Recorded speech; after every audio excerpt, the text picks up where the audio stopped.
Welcome back to the GSMC Sports Podcast. Just wrapped up talking about some of the storylines going forward in this NBA season as we enter the latter stretch of it until the playoffs. I alluded to it in that last segment with the idea of Jason Tatum potentially winning a championship this year and the fact that he could make an argument for being the next face of the NBA. This was something that was discussed during All-Star Weekend. I'm kind of surprised it was to the level that reporters were sort of reaching out to these young players and even some of the older guys as well. Steph Curry was asked about it. And, there were a handful of names that were thrown out in the conversation. According to ESPN, the names a lot consisted of the Jason Tatum, Tyrese Halliburton, Anthony Edwards, Devin Booker variety. Luka Doncic was another name in that as well. Adam Silver was even asked about the idea.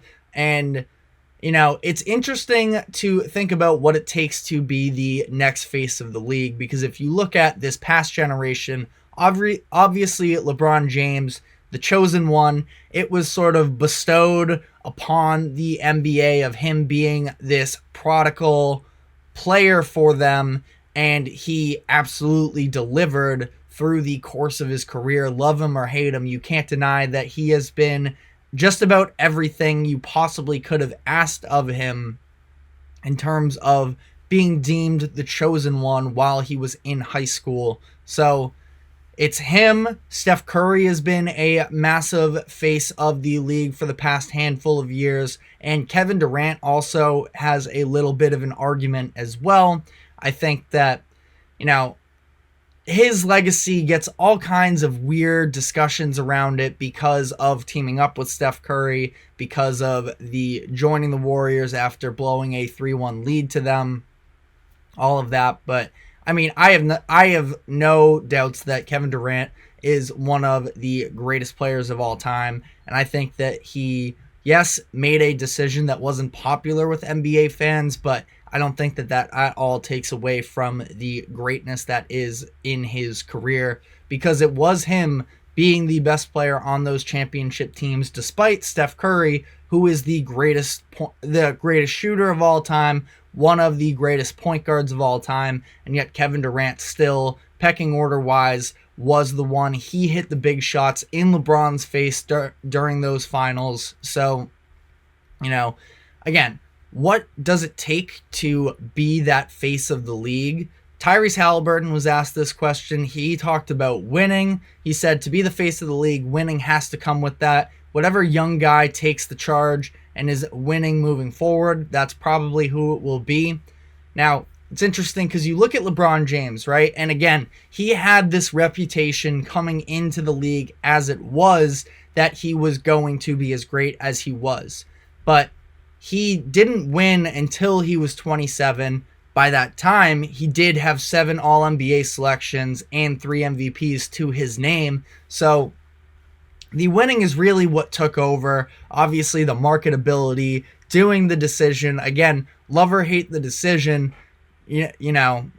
nobody is going to tune in necessarily if you have even a typical all-star. People are going to clown on a guy that gets on TV to announce his decision, and LeBron did get clowned on for it to a degree, but the fact that it was the news and the spectacle that it was goes to show how much of a representation of the NBA he is and what kind of effect he had in terms of being the face of the league. So Jason Tatum, as I sort of alluded to in that last segment, he was asked about it as well. He said, I feel like it's mine to take. I do feel like if we win a championship, it would be more distinguished and clear, but I understand I'm in that short list for sure. Now, as a Celtics fan myself, I have people in my life who hated the fact that he said this. Me personally, I don't mind it. I think that confidence is obviously always something that we're going to see with these NBA players. It's what we expect out of them when it comes to, where do you rank amongst your peers, all those types of questions, because it's you have to have that mentality. And when you don't have the alpha dog mentality, you also get trashed for that as well. So nobody is ever happy with these types of comments. But when you're Tatum in this instance, I think that he does have a point. He's definitely on the short list. Now, is he going to be the face of the league? That's still to be said, because I think that it does start with winning. He's in a premier basketball market. He has plenty of accomplishments already. Since he came in his rookie year, he has been in the postseason every single year, to the conference finals 4 times and the finals as well. So, there is recognition. Now, his first finals, he was dealing with a wrist injury, not to make excuses, because he did get locked down by Andrew Wiggins in that series, and he was not good down the stretch of those games. And it is a very easy target for NBA fans to criticize him for that. But we also saw a massive collapse from LeBron James in that the first 2 finals series really that he made to.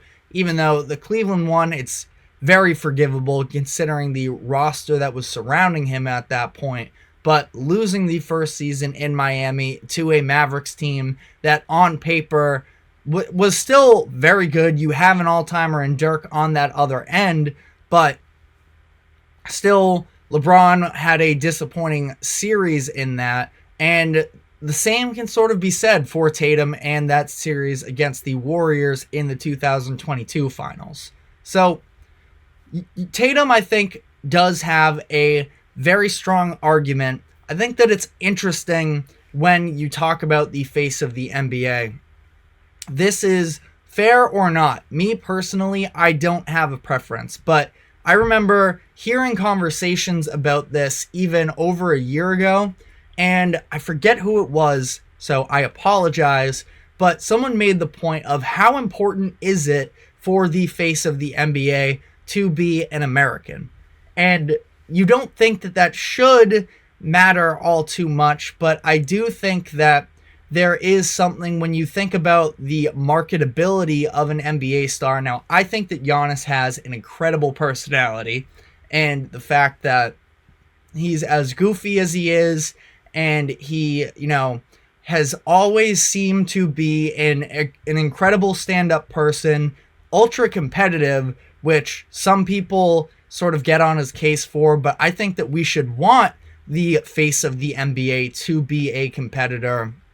Giannis has crazy energy every single game, and I know that some of the quotes that came out this past weekend, I don't know what he's talking about, the idea of I don't watch basketball, I like how it makes it harder for me when I don't know what my opponents are doing.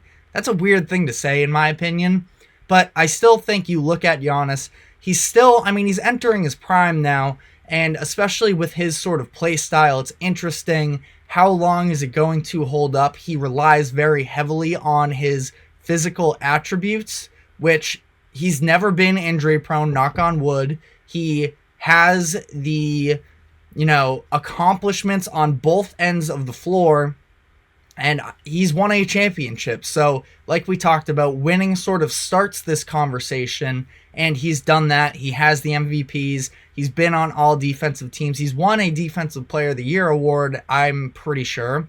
And I think that he definitely makes an argument for being in that list as well. And when we talk about this face of the NBA, yes, it's LeBron, but like I mentioned, right next to him, I think at least of this recent generation, Curry and Durant have been right there with him. And we can't expect every NBA great or every, big marketable player for the NBA to play until they're 40 years old and to be as good as LeBron James and Steph Curry is into their mid to late 30s. It's very possible that that's the case. We haven't seen longevity in the NBA and really in all sports in general be quite as successful until this generation, where we seem to be a lot better about preserving stars for a longer time.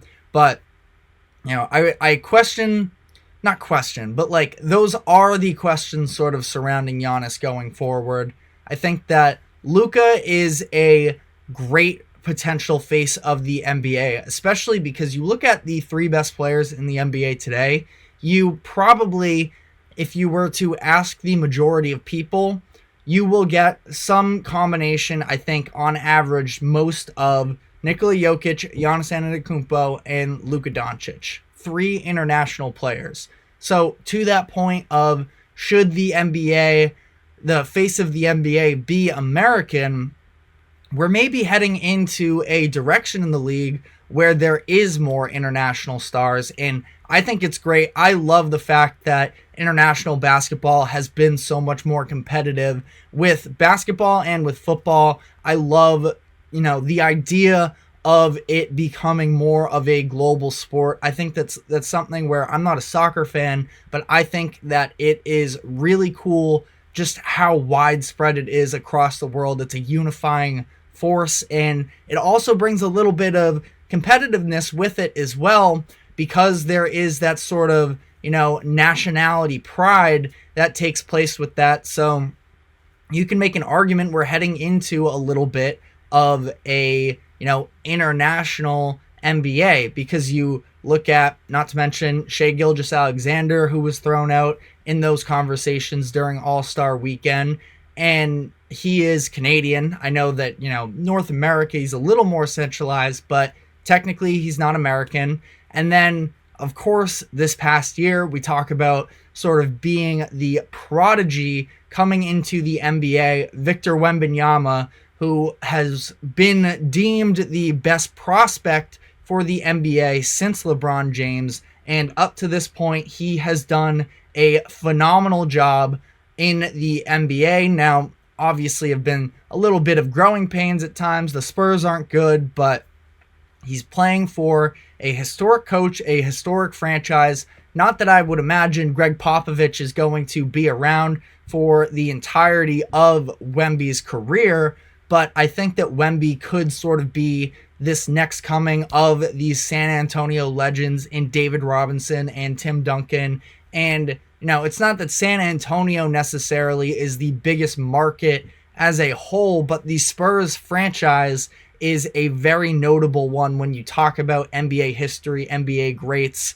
George Gervin, of course, not quite the level of the Robinson and of the Duncan, but I think that Wemby can absolutely solidify himself as one of these, faces of the league. Now, again, in terms of this idea of it being an American player, I feel like Adam Silver probably to some degree would prefer it to be an American, just because of, the interviews and the conversations and all of that. I think that there's a certain level of marketability.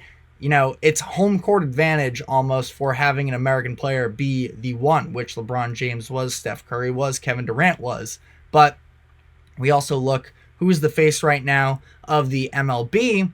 I would say it's Shohei Ohtani. Aaron Judge is a little bit in the conversation, but I think it's Ohtani. Ohtani's great.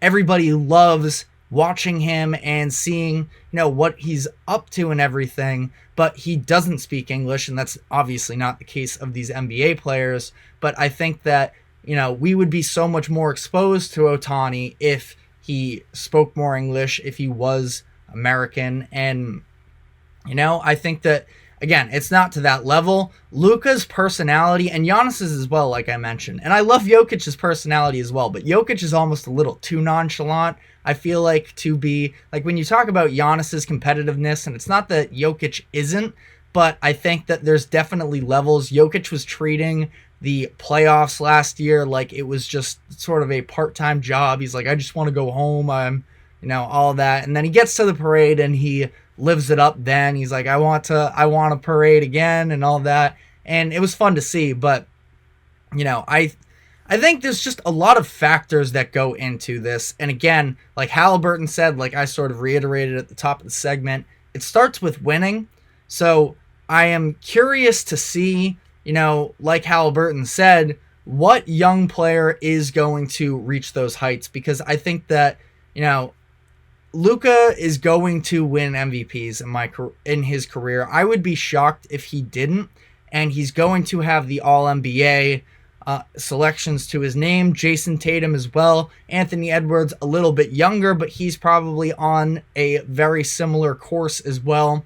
So, like we talked about, LeBron didn't win his first finals until he was 27 years old. So there's time for these guys, especially as the LeBrons, Currys, and Durants make their way out of the league. But it does require eventually getting to that point, which is why I think that Tatum, if you look at sort of back-to-back All-NBA first teams, I would imagine he's probably going to be All-NBA first team again this year. If he adds a Finals MVP to his resume already at 25, I think he's going to be turning 26 this year, then that is a massive step, and he probably has the edge on all the rest of the players of his generation.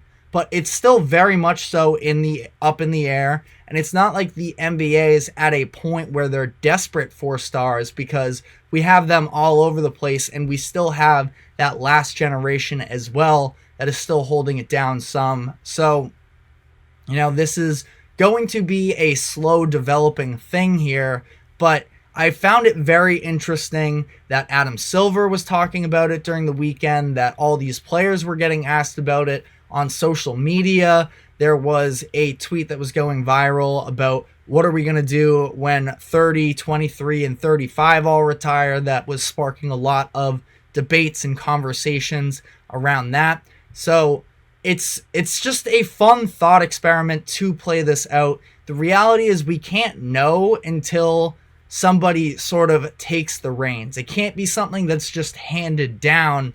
It has to be one of these players making that jump to get to that level. And, I think that there are a handful of really strong candidates for that. So on that note, we are going to be taking our second break. When we come back, we're going to be sticking with some basketball thoughts.